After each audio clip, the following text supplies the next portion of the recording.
Hello, hello, hello. I am Matt Williamson. How's it going? I am recording this Wednesday.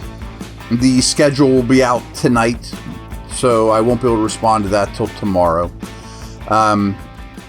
So I wanted to do, just so happens that the AFC North kind of has the most news in the league right now.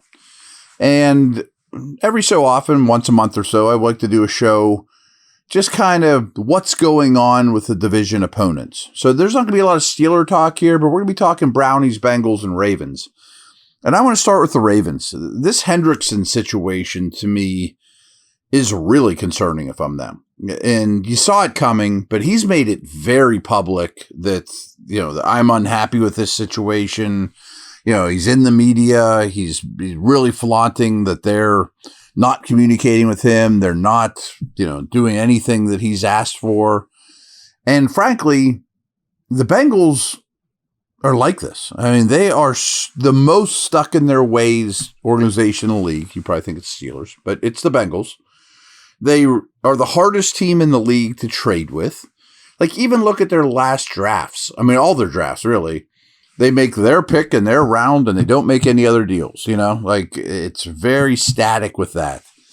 And this would really concern me because I don't know if they'll trade him. I don't know if they're just going to play hardball and see if he holds out and assume he tucks his tail between his legs and crawls back in. But he's clearly unhappy and their offense is so good. That being said, I actually just saw a offensive line rankings that I really appreciate, that they do a really good job. And they had the Bengals O-line last in the entire league. Now, I don't think it's last, but it's a problem, especially the interior. So their skill guys, their quarterbacks are awesome, but their O-line is a problem. And their defense might be the worst in the league right now. If you take Hendrickson out of the equation, I think it is the worst in the league. They didn't make that many changes. I mean, everyone knows they were losing games 33-32, 32-30, 41-40, like super close games that they would lose because Burrow couldn't quite keep up with how bad the defense was. And they didn't make that many changes. Now, they did change coordinators, and I think that's telling because they have drafted defense very heavily for the last several years, and they have not developed that talent at all. Maybe it was Lou Anarumo's fault, who I think is a very good defensive mind and play caller, because when they were doing good things on defense, it was with veterans like Mike Hilton that they had actually paid for in free agency. But when they've relied on draft picks, it's gone really poorly.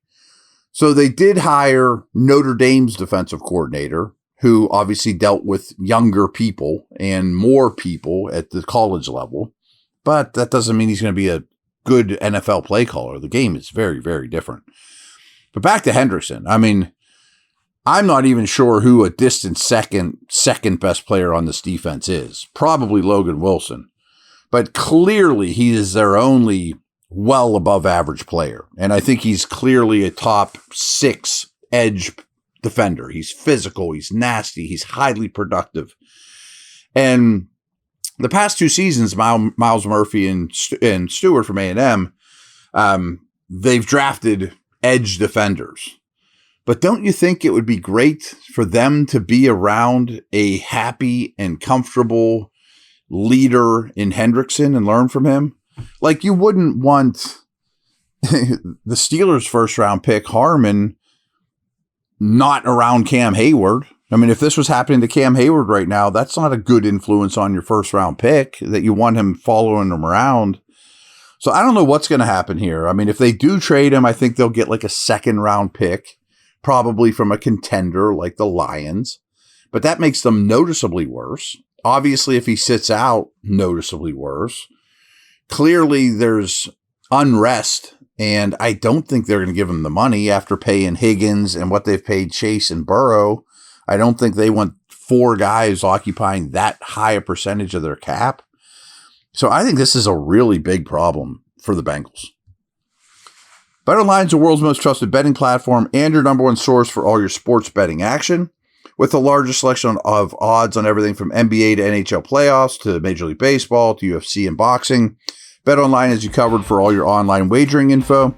In between games, head over to the BetOnline Casino with all the top Vegas-style games, including poker and live casino.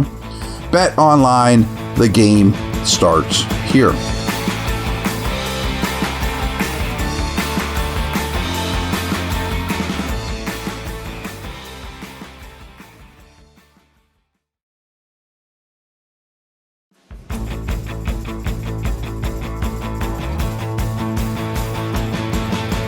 The other big news of the day is the Ravens extended Derrick Henry.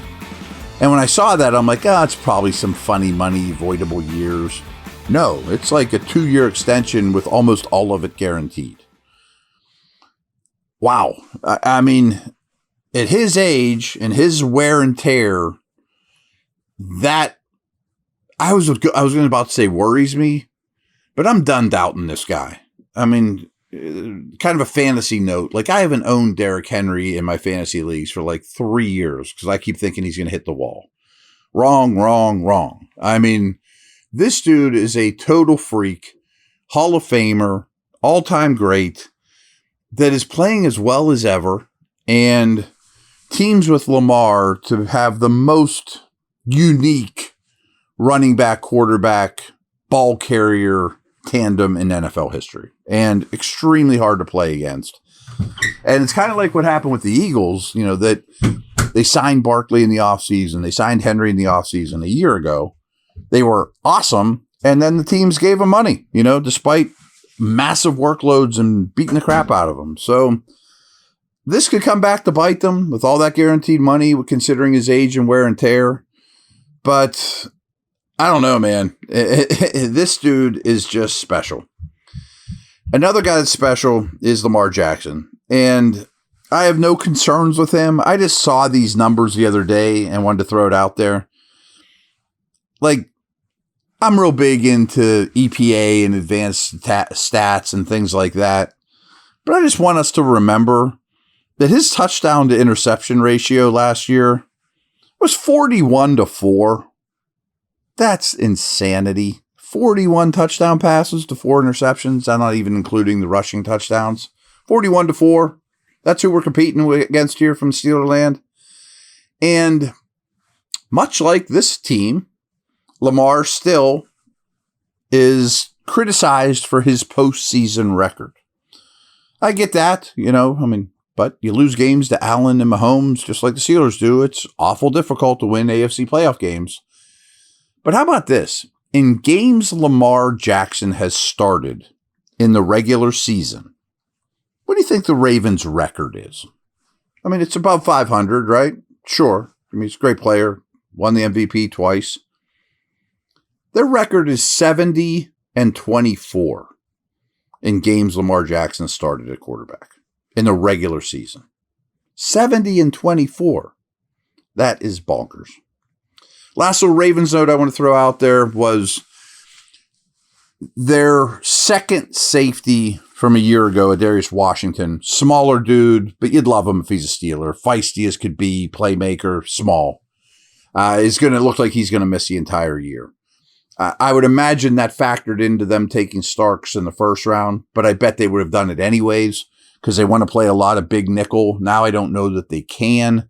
Starks and Hamilton could be a tremendous pairing of safeties, but they did lose a key contributor for what looks like the season.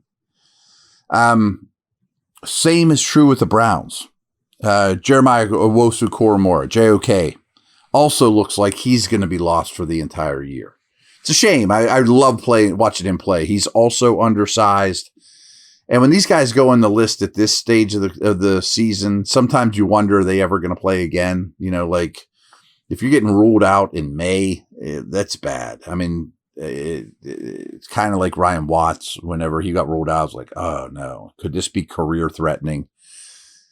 And the Browns, much like the Ravens, a couple picks after Starks went to Baltimore, they took Schlesinger, the UCLA linebacker, obviously with JOK in mind, and they're going to pair him with Hicks. So these are type of things that are really, really difficult to overcome. And frankly, I feel bad about that one. I loved JOK as a player, and I used past tense on purpose. Who knows? I mean, that's a big loss to the organization and the young man, of course. Two other notes on the Browns is, of any team in the league right now, if you look at their Vegas odds to win their respective divisions, the Browns have the longest shot of any of the 32 teams to win their division. Doesn't mean they're the worst team in the league. It means that they're clearly behind the other three teams in this division by Vegas and bettors odds. And it pays the most. If you put $1 to win for the Browns to win the AFC North, that dollar turns into more money than any other team to win their respective division. So that's where they sit right now. The other thing, and I think we've talked about this a little with Cleveland, is I've told you I really dislike their draft, mostly because they ignored the O-line. But how do you handle the quarterback distribution? Like, this was a question I answered on the mailbag about Will Howard and Rudolph and Rodgers, and said basically along the lines, I expect Will Howard to play a ton of preseason football snaps. Well, what about the Browns? They have Flacco, they have Pickett, and they have 2 draft picks. Watson, I'm not even going to count, even though he's on the roster, obviously, and is expensive. So they really have 5, but there's 4 that need to play football. Now, much like Howard, wouldn't you want to develop your 2 rookies, both of whom were drafted ahead of Howard, to the nth degree? Give them all the practice reps, camp reps you possibly can. And folks, there's not as many camp and practice reps as you think for quarterbacks. And all the preseason reps. They'll probably play plenty. But they gave up a 5th round pick for Kenny Pickett too. Like, he's in the mix. He's in the plans. And he's new to the team, just like the rookies, and needs every snap he can get too. And I would imagine the thought is Pickett is going to compete with Flacco for the starting job. Now, I think we all expect Flacco to win it, not that he's great.